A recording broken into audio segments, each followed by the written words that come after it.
Sebelum kata samurai dikenal, para pejuang Jepang sudah menguasai pedang dan tombak.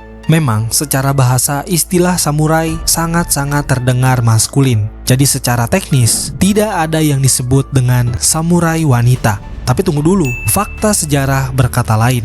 Selama ribuan tahun, wanita dari kalangan bangsawan Jepang telah berlatih seni bela diri. Dari abad ke-12 hingga abad ke-19, banyak wanita dari kelas samurai berlatih menggunakan pedang dan naginata. Awalnya mereka belajar bertarung ini untuk melindungi diri dan rumah mereka.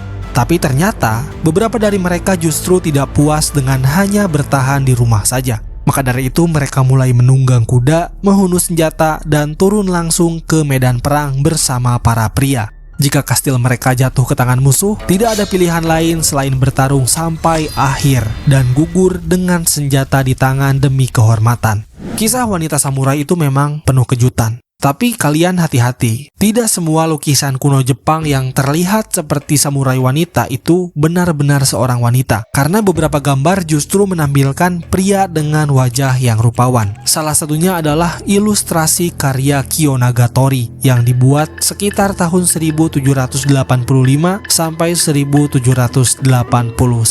Sosok dalam gambar ini tampak mengenakan cadar panjang dan pakaian sipil di atas baju zirah, seolah menggambarkan seorang pejuang wanita. Tapi menurut Dr. Roberta Stripoli dari Binghamton University berpendapat bahwa gambar ini bukan menunjukkan seorang wanita, melainkan Minamoto Yoshitsune, seorang samurai legendaris yang terkenal tidak hanya karena kehebatannya, tapi juga wajahnya yang menawan. Dan di sebelahnya, ada pria yang berlutut sibuk menyesuaikan sepatunya. Jangan tertipu, itu bukan orang biasa, melainkan Saito Musashibo Benkei, seorang biksu sekaligus prajurit legendaris yang hidup di tahun 1155 sampai 1189. Konon, ia berdarah setengah iblis, berwajah sangat buruk, tapi memiliki kekuatan luar biasa di medan perang. Mana bang? Katanya ada samurai cewek. Sebentar, kisah Benkei dan Yoshitsune ini supaya kalian tidak salah mengira bahwa tidak semua lukisan kuno samurai Jepang yang kelihatan cantik itu benar-benar cewek.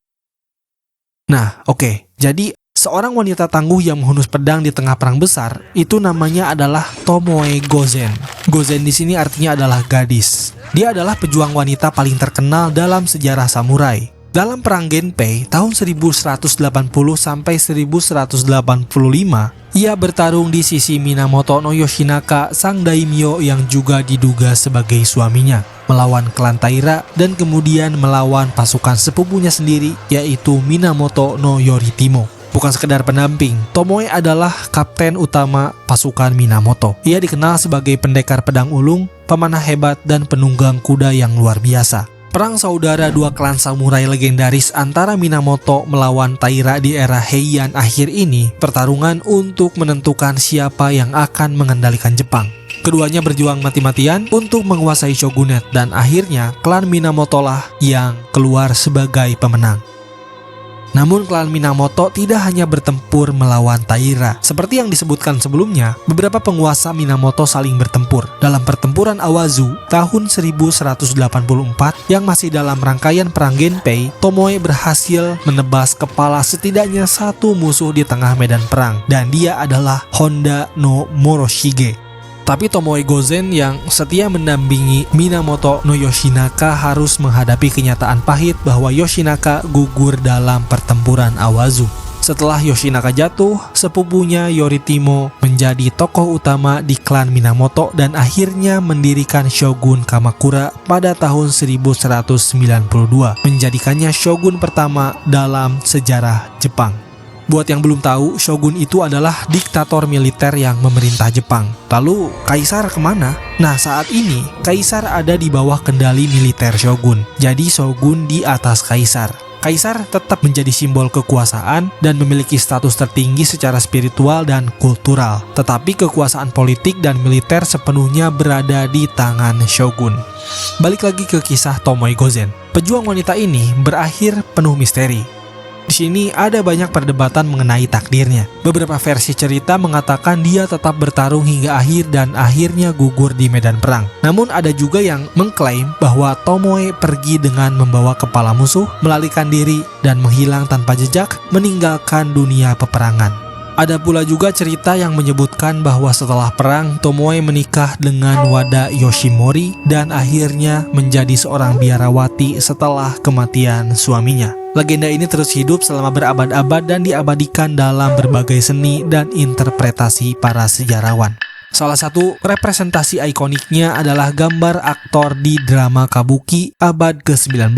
Di sini menggambarkan sosok Tomoe Gozen yang berani dan tangguh di atas kudanya. Tak hanya di panggung, Tomoe juga muncul dalam drama NHK yang berjudul Yoshitsune. Kemudian ada komik, novel, hingga video game. Sebuah bukti betapa besar pengaruhnya dalam budaya pop Jepang. Yang menarik adalah fakta bahwa tidak ada gambar kontemporer dari Tomoe Gozen, sehingga para seniman bebas menafsirkan wajah dan penampilannya. Deskripsi satu-satunya yang ada berasal dari Tale of the Hike, yang menyebutkan dia cantik dengan kulit putih dan rambut panjang, serta fitur yang memikat, ciri-ciri yang terlalu umum.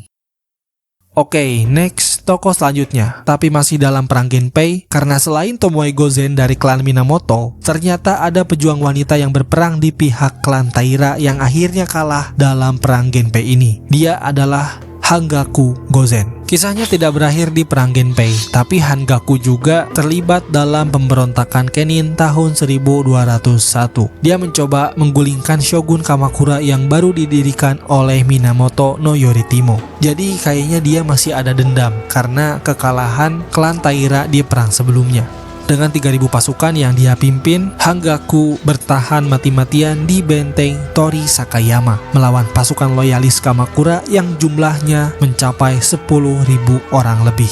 Setelah terluka oleh anak panah, pasukannya akhirnya menyerah dan Hangaku ditangkap. Tapi twist kisahnya ini belum selesai. Alih-alih dihukum mati seperti yang biasa terjadi, seorang prajurit Minamoto jatuh cinta padanya dan mendapatkan izin untuk menikahinya. Akhirnya Hangaku Gozen dan Asari Yoshito menikah, memiliki setidaknya satu anak perempuan dan menjalani hidup yang lebih tenang di usia tua.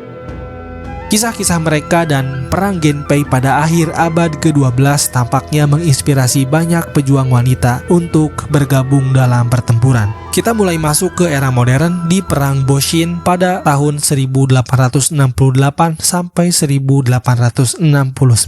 Di era ini, kita kembali melihat wanita-wanita pejuang dari kelas samurai Jepang yang turun ke medan perang. Perang Boshin adalah konflik sipil yang mengadu Shogun Tokugawa yang berkuasa melawan mereka yang ingin mengembalikan kekuasaan politik kepada Kaisar. Kaisar Meiji yang muda mendapat dukungan dari klan Chosu dan Satsuma, yang meski lebih sedikit jumlahnya, mereka memiliki senjata modern yang lebih kuat dibanding pasukan Shogun Tokugawa. Setelah pertempuran sengit di darat dan laut pada Mei 1868, Shogun Tokugawa akhirnya mengundurkan diri dan Menteri Militer Shogun menyerahkan Edo atau Tokyo. Ketika di Edo atau di Tokyo sudah menyerah, kondisinya berbeda dengan pasukan Shogun yang ada di utara Jepang karena mereka di sana masih bertahan selama berbulan-bulan. Salah satu pertempuran terbesar melawan gerakan restorasi Meiji adalah pertempuran Aizu pada Oktober dan November 1868 yang juga melibatkan pejuang wanita yang tangguh. Wanita pertama adalah Yamakawa Futaba, merupakan putri dan istri pejabat Shogun di Aizu. Dia dilatih untuk berperang sejak kecil dan ikut serta dalam pertahanan kastil Suruga melawan pasukan Kaisar Meiji. Setelah pengepungan selama sebulan, wilayah Aizu akhirnya menyerah dan samurai yang bertahan dipenjarakan sementara domain mereka atau daerah kekuasaan mereka dibagikan kepada loyalis Kaisar. Saat pertahanan kastil jebol, banyak dari para pejuang yang memilih seppuku atau harakiri, praktik ritual mengakhiri hidup sendiri yang dilakukan oleh samurai Jepang. Hal ini biasanya dilakukan sebagai cara untuk mempertahankan kehormatan atau menghindari penangkapan setelah mengalami kekalahan atau rasa malu yang sangat-sangat besar. Namun Yamakawa Futaba tidak dieksekusi maupun harakiri. Dia berhasil bertahan hidup, bangkit dari kehancuran dan menjadi pionir dalam pergerakan pendidikan untuk wanita dan gadis di Jepang. Perjuangannya untuk perubahan membawa inspirasi dan harapan baru bagi generasi perempuan Jepang berikutnya. Kemudian pejuang wanita kedua dari wilayah Aizu adalah Yamamoto Yaeko. Lahir pada tahun 1845, Yaeko adalah putri dari instruktur artileri yang bekerja untuk daimyo wilayah Aizu. Pelatihan keras dari ayahnya membuatnya menjadi penembak handal dan di usia muda dia sudah terlibat dalam pertahanan wilayah Aizu melawan pasukan Kaisar Meiji. Setelah kekalahan pasukan Shogun pada 1869, Yaeko pindah ke Kyoto untuk merawat saudara laki-lakinya yang bernama Yamamoto, Kukuma, yang menjadi tahanan perang setelah ditangkap oleh klan Satsuma. Perjalanan Kaeko tidak berhenti di sana. Dia berubah menjadi seorang Kristiani karena menikah dengan seorang pendeta dan hidup hingga usia 87 tahun. Jejaknya tidak hanya tercatat di medan perang, tapi juga di dunia pendidikan. Yaeko membantu mendirikan Universitas Doshisha, sebuah sekolah Kristen di Kyoto yang hingga kini terus berkembang. Kemudian wanita ketiga adalah Nakano Takeko. Dia lahir pada tahun 1847. Takeko adalah putri dari seorang pejabat Aizu dan dilatih dalam seni bela diri sejak muda, bahkan menjadi instruktur pada usia remaja. Di pertempuran Aizu, Takeko memimpin sekelompok samurai wanita melawan pasukan Kaisar Meiji. Berbeda cerita dengan dua pejuang wanita lainnya. Dalam perang ini, Takeko terluka parah setelah tertembak peluru di dadanya. Mengetahui bahwa ajalnya sudah dekat, dia memberikan perintah kepada saudara perempuannya yang bernama Yuko untuk memenggal kepalanya dan menyelamatkannya dari tangan musuh. Yuko pun menuruti permintaan terakhir Takeko dan kepala Takeko akhirnya dimakamkan di bawah sebuah pohon. Perang Boshin yang berakhir dengan restorasi Meiji menandai akhir era samurai. Dari Tomoe dan Hangaku Gozen, Yamakawa Futaba hingga Nakano Takeko bersama masih banyak lagi para wanita tangguh yang mungkin tidak tercatat sejarah, para pejuang wanita samurai ini bukan hanya sekedar legenda. Meskipun sejarah seringkali lebih banyak mencatat keberanian para samurai pria, wanita-wanita ini telah meninggalkan jejak tak terhapuskan di sepanjang jalan sejarah Jepang. Kalau lu ada referensi yang berbeda, mau ngoreksi atau mau nambahin, bisa langsung aja di komen, biar kita diskusi bareng-bareng. Sekalian komen juga kalau ada saran tentang materi yang ingin dibahas selanjutnya. Semoga bermanfaat, terima kasih, sampai jumpa di video selanjutnya.